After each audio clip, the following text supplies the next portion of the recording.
Assalamualaikum warahmatullahi wabarakatuh. Jadi, di sini saya akan menjelaskan sedikit tentang hormat kepada orang tua dan guru. Hal-hal yang akan saya bahas yakni yang pertama, hormat kepada orang tua dan guru meliputi pengertian hormat kepada orang tua dan hormat kepada guru. Lalu yang kedua, dalil nakli tentang hormat kepada orang tua yang berisikan isi kandungan ayat. Yang ketiga, hadis tentang menghormati orang tua dan guru yang berisi isi kandungan hadis. Dan yang terakhir, yang keempat, kaitan antara ketauhidan dalam beribadah dengan hormat dan patuh kepada orang tua. Lalu kita masuk ke materi yang pertama, yaitu pengertian hormat kepada orang tua. Sosok orang tua adalah ayah serta ibu bagi seorang anak melalui hubungan biologis, yaitu melalui proses adanya pembuahan sampai melahirkan. Bisa juga dikatakan bahwa ayah dan ibu merupakan perantara keberadaan seorang anak di muka bumi. Dikatakan seorang orang tua bisa jadi melalui hubungan sosial seperti adanya orang tua angkat ibu tiri atau ayah tiri juga disebut sebagai orang tua, karena mereka juga memiliki peranan penting dalam membesarkan anak. Lalu, akhlak seorang anak kepada orang tua. Yang pertama, menaati semua perintah orang tua selama perintah tersebut tidak bertentangan dengan agama. Yang kedua, berbuat baik dengan sebaik-baiknya dengan cara selalu memperhatikan segala kebutuhannya dan melayani dengan penuh keikhlasan.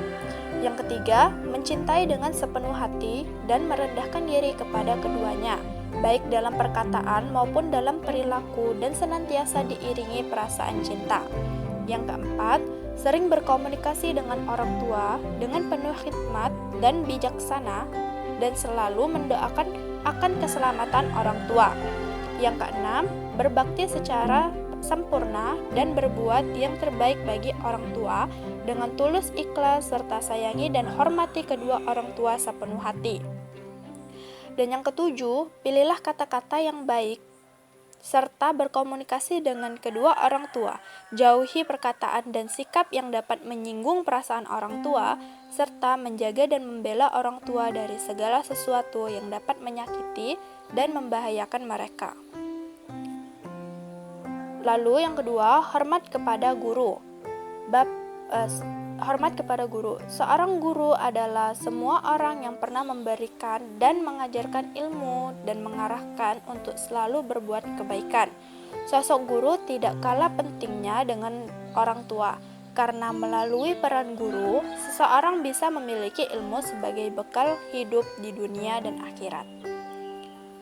Lalu akhlak apa sih yang harus kita terapkan terhadap guru? Jadi yang pertama, cintai dan hormati guru yang sedang mengajarkan ilmu dan mendidik dengan baik. Yang kedua, senantiasa mendoakan guru untuk kebaikan dunia dan akhirat. Serta jika terjadi perdebatan pendapat antara guru, berdiskusilah dengan cara yang sopan santun. Yang ketiga, jagalah ilmu yang sudah didapat dari para guru dengan cara mengamalkan kepada orang lain dalam kehidupan sehari-hari. Dan yang keempat, teladani perilaku guru yang terpuji dalam kehidupan sehari-hari, serta tekun dan disiplin dalam menuntut ilmu sebagai wujud mencintai guru. Lalu kita masuk ke materi yang kedua, yaitu dalil nakli hormat kepada orang tua. Jadi dalil naklinya terdapat dalam Quran Surah Al-Isra, surah ke-17 ayat ke-23, yang artinya, dan Tuhanmu telah memerintahkan agar kamu jangan menyembah selain Dia, dan hendaklah berbuat baik kepada ibu bapa. Jika salah seorang di antara keduanya atau kedua-duanya sampai berusia lanjut dalam pemeliharaanmu, maka sekali-kali janganlah engkau mengatakan kepada keduanya perkataan "ah", dan janganlah engkau meminta keduanya, dan ucapkanlah kepada keduanya perkataan yang baik. Isi kandungan dari ayat tersebut yaitu yang pertama, Allah Subhanahu wa Ta'ala memerintahkan kepada kita untuk mengabdi hanya kepadanya, tidak menyekutukannya dengan apapun dan siapapun juga. Yang kedua, Allah Subhanahu wa Ta'ala juga memerintahkan kepada kita untuk berbuat ihsan kepada orang tua. Yang ketiga, berbakti kepada orang tua menjadi keniscayaan bagi setiap anak. Yang keempat, apabila ayah atau ibu atau keduanya sudah mencapai lanjut usia dan dalam pemeliharaannya, Allah Subhanahu wa Ta'ala melarang seorang anak untuk memperdengarkan tutur kata yang tidak sopan. Yang kelima, Allah Subhanahu wa Ta'ala juga memerintahkan jika melakukan komunikasi kepada ayah dan ibu harus dengan adab dan akhlak yang mulia. Lalu, hadis tentang menghormati orang tua. Terdapat pada hadis riwayat Muslim yang artinya, dari Abdullah bin Amr, dia berkata, seseorang datang kepada Rasulullah SAW meminta izin hendak ikut jihad berperang. Lalu Nabi SAW berkata kepadanya, apakah kedua orang tuamu masih hidup? Jawab orang itu, masih. Sabda beliau, berbakti kepada orang tuanya adalah jihad. Isi kandungan hadis, yang pertama, berjihad di jalan Allah Subhanahu wa Ta'ala merupakan tugas mulia dalam menegakkan ajaran Islam. Yang kedua, jelas pula bahwa Rasulullah SAW memberikan batasan boleh tidaknya ikut berjihad. Salah satunya adalah pentingnya berbakti atau merawat orang tua, terutama saat sudah lanjut usia, atau alasan lain yang dibenarkan oleh syara. Yang ketiga, berbakti kepada orang tua dengan merawat dan berbuat baik kepadanya merupakan ibadah yang sangat mulia, sehingga pahalanya disamakan dengan pahala berjihad. Bahkan berbakti kepada orang tua adalah salah satu bagian dari jihad. Hadis tentang menghormati guru.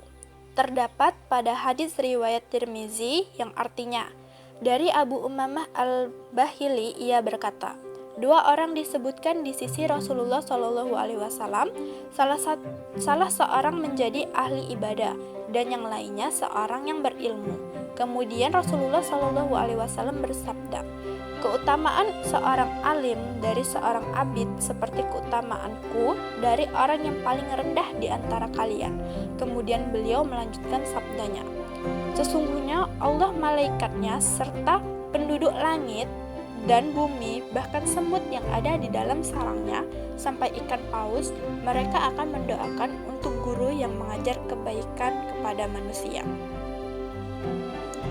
Isi kandungan hadis tersebut, yang pertama, tingginya derajat seorang berilmu alim, guru. Rasulullah SAW menjelaskan bahwa gambaran derajat seorang ahli yaitu orang berilmu yang mengajarkan dan mengamalkan ilmu untuk para muridnya, sehingga sosoknya bisa dijadikan contoh dan teladan. Yang kedua, kewajiban menghormati guru dibagi menjadi 3. A. Menghormati guru merupakan suatu kewajiban. B. Guru adalah semua orang yang pernah memberikan dan mengajarkan ilmu. C. Tawadu atau rendah hati terhadap guru. Lalu kita masuk ke materi yang terakhir, yaitu ketauhidan dalam beribadah. Yang pertama, perintah berbuat baik kepada orang tua dan hormat kepada guru adalah perintah Allah Subhanahu wa Ta'ala dan Rasul-Nya. Ciri-ciri orang yang beriman adalah beribadah hanya kepadanya, menjalankan perintahnya merupakan bagian dari ibadah. Yang kedua, sikap dan perilaku hormat dan patuh kepada orang tua dan guru merupakan bagian dari ketauhidan orang beriman dalam beribadah. Yang ketiga, berbakti dan berbuat baik kepada orang tua dengan tulus ikhlas. Begitu juga perilaku hormat kepada guru hanya dapat terrealisir bagi yang memiliki akhlakul karimah. Mungkin itu saja yang dapat saya sampaikan pada materi hari ini. Saya mohon maaf apabila ada kesalahan. Pada Allah juga saya mohon ampun. Saya akhiri. Nun wal qalami wa ma yasturun. Wassalamualaikum warahmatullahi wabarakatuh.